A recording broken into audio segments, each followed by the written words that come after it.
Bottom line, ladies and gentlemen,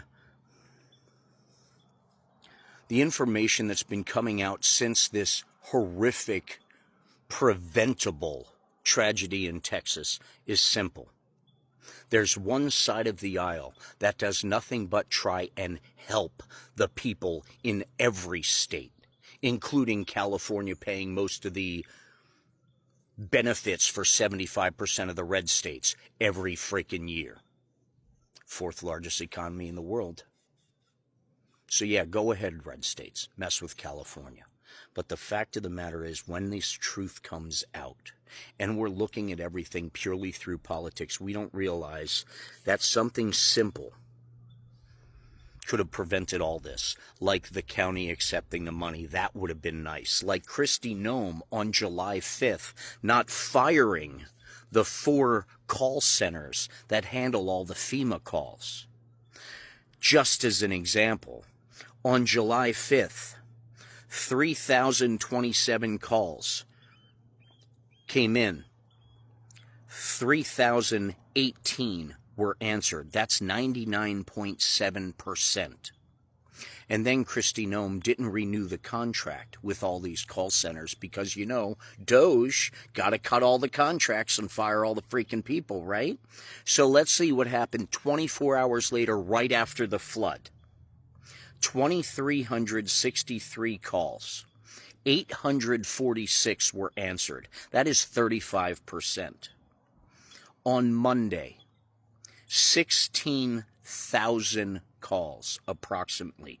Only 2,600 approximately were answered out of 16,000. Kristi Noem didn't renew these contracts because it was a directive.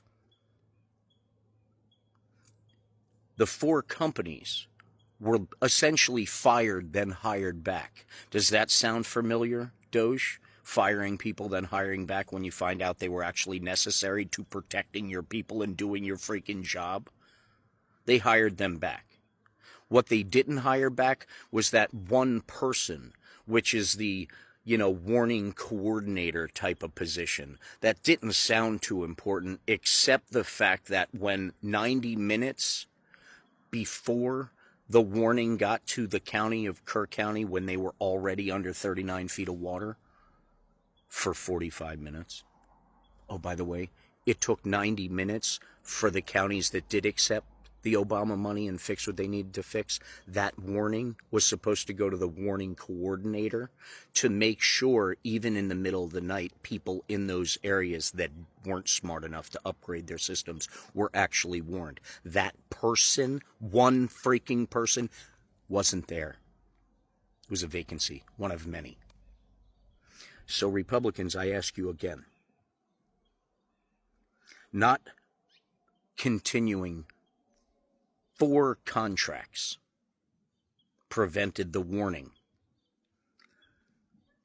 that happened to show up 45 minutes after the water level rose 38, 39 feet. You get that? All because they didn't take evil Democrat money. And then Kristi Noem has the audacity to blame everyone else. And you know the most heartbreaking part of the timeline is it would have taken a 4-minute walk, 4-minute walk uphill for all of those people to be saved from that flood. 4-minute walk. They had the federal warning for those who accepted the money and updated the warning systems 45 minutes before the waters rose. The people in that area got the warning 45 minutes after the waters rose. And they had a 4-minute walk to all have been saved. Sit on that for a little while, Republicans, and tell us again, especially those in this county that refused the money, what side of the aisle is actually looking out for you and your family. And if you need help figuring that out, pull back and look at the bigger picture. Stay diligent, stay educated, and be kind. We are all in this together.